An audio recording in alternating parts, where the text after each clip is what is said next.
আসসালামু আলাইকুম। সম্মানিত চাকরি প্রত্যাশী ভাই বোনেরা, আশা করছি ভালো আছেন। আপনারা যারা পল্লী উন্নয়ন বোর্ডে বিআরডিবিতে চাকরি করতে ইচ্ছুক, তাদের জন্য একটি আ সার্কুলার প্রকাশিত হয়েছে। এখানে ৩ টি পদে আ লোক নিয়োগ করা হবে।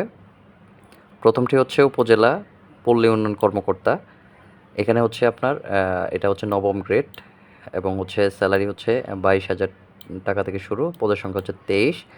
এখানে আপনার যেটা লাগবে স্নাতকোত্তর ডিগ্রি অথবা দ্বিতীয় শ্রেণীর সম্মানসহ স্নাতকোত্তর ডিগ্রি অথবা দ্বিতীয় শ্রেণী 4 বছরের মেয়াদের স্নাতক সম্মান ডিগ্রি। সেটা হচ্ছে আপনার হয় মাস্টার্স অথবা 4 বছর মেয়াদি অনার্স। এটাতে আপনার হচ্ছে থাকতে হবে দ্বিতীয় শ্রেণী সর্বনিম্ন। এরপরে হচ্ছে আপনার সহকারী পল্লী উন্নয়ন কর্মকর্তা, এটা হচ্ছে আপনার 10ম গ্রেড। এটার জনবল নিবে হচ্ছে 65। এখানেও আপনার থাকতে হবে স্নাতকোত্তর ডিগ্রি অথবা 4 বছর মেয়াদি সম্মান ডিগ্রি, যেটা হচ্ছে আপনার অনার্স, 4 বছর মেয়াদি অনার্স। আরেকটা পদ হচ্ছে পদের নাম হচ্ছে গবেষণা কর্মকর্তা, এটা 10ম গ্রেড। এখানে হচ্ছে পদের সংখ্যা 2 জন। অর্থনীতি বা পরিসংখ্যানে মাস্টার্স ডিগ্রি থাকতে হবে আপনার। আবেদন করতে পারবেন http://brdb.teletalk.com.bd এই ওয়েবসাইটের মাধ্যমে।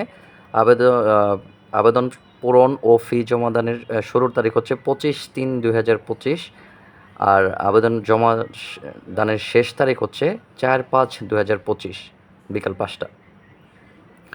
এখানে আপনি হচ্ছে ফিটা যদি আমি একটু বলে দিই, তাহলে হচ্ছে আপনার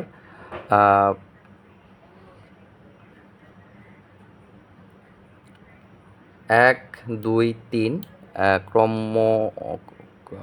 ক্রমিকের বর্ণিত পদসমূহের জন্য হচ্ছে আপনার 200 টাকা online fee, Teletalk service charge বাবদ 23 টাকা অফেরতযোগ্য, টোটাল 223 টাকা লাগবে। আপনার হচ্ছে আবেদন করার 72 ঘন্টার মধ্যে এটা জমা দিতে হবে। এবং হচ্ছে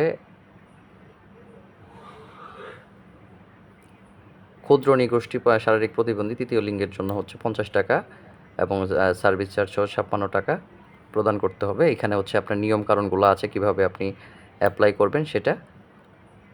তো হচ্ছে আপনারা সময় থাকতে অ্যাপ্লাই করে ফেলবেন, কারণ অনেক সময় সার্ভারের প্রবলেম থাকে। এবং এটা কিন্তু আপনার প্রকাশিত হয়েছে দৈনিক ইত্তেফাক ও ডেইলি অবজারভার পত্রিকায়। সুতরাং সন্দেহের কোনো কারণ নাই এটা। এবং আপনার হচ্ছে ওয়েবসাইটের মাধ্যমে ঢুকেই আপনি দেখতে পারবেন, সরকারি ওয়েবসাইট এগুলার হচ্ছে আপনার সময় থাকতে আবেদনটা করে ফেলবেন। আপনার প্রস্তুতি ভালো হোক এবং আপনার হচ্ছে প্রিপারেশনটা ভালো হোক, এই আশাবাদ ব্যক্ত করে আজকের মতো এখানেই শেষ করছি। আমাদের এই রিলেটেড যদি ভিডিও পেতে আপনার ভালো লাগে, অবশ্যই চ্যানেলটি সাবস্ক্রাইব করবেন। আসসালামু আলাইকুম।